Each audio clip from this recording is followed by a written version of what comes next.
Maruti Suzuki WagonR automatic transmission வெஹிக்கிளில் கற்றுக்கிறதுக்காக வந்திருக்காங்க. ஆட்டோமேட்டிக் கார் பொறுத்த மட்டும் ஃபஸ்ட் அவங்க கெயின் பண்ண வேண்டிய control, smooth break application, gentle oscillation. Right leg மட்டும் தான் யூஸ் பண்ணணும், லெஃப்ட் லெக் யூஸ் பண்ணக்கூடாது. Steering control, left 9 o'clock portion, right 3 o'clock portion. இந்த கிளிப்பில் நீங்கள் பார்க்குறது பம்பர் டு பம்பர் டிராஃபிக்.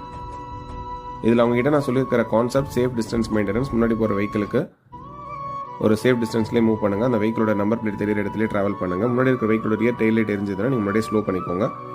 எந்த வெஹிக்கிளுக்கும் க்ளோஸாக ட்ராவல் பண்ணாதீங்க. லெஃப்ட் ஃப்ரேம் ரைட் ஃப்ரேம் கரெக்டாக கால்குலேட் பண்ணிக்கோங்க. எத்தனை வெஹிக்கிள் உள்ள வராங்களான்னு பார்த்துக்கோங்க. மிரர்ஸ் அப்சர்வ் பண்ணிக்கோங்க. ஸ்டீரிங்கை டைட்டாக ஹோல்ட் பண்ணக்கூடாது. ஜென்ரலாக பிகினர்ஸ் இந்த மாதிரி டிராஃபிக் சிச்சுவேஷனில் ஹைலி கன்ஜஸ்டட் ஏரியாஸை ஃபேஸ் பண்ணும்போது அவங்க கொஞ்சம் நர்வஸ்னஸில் பாடி கொஞ்சம் ஸ்டிஃப் பண்ணிவிடுவாங்க. ஸ்டீரிங் டைட்டாக ஹோல்ட் பண்ணிவிடுவாங்க. அந்த மாதிரி ஹோல்ட் பண்ணக்கூடாது. அப்படி ஹோல்ட் பண்ணால் அவங்களால அட்ஜஸ்ட்மெண்ட்ஸ் பண்ண முடியாது.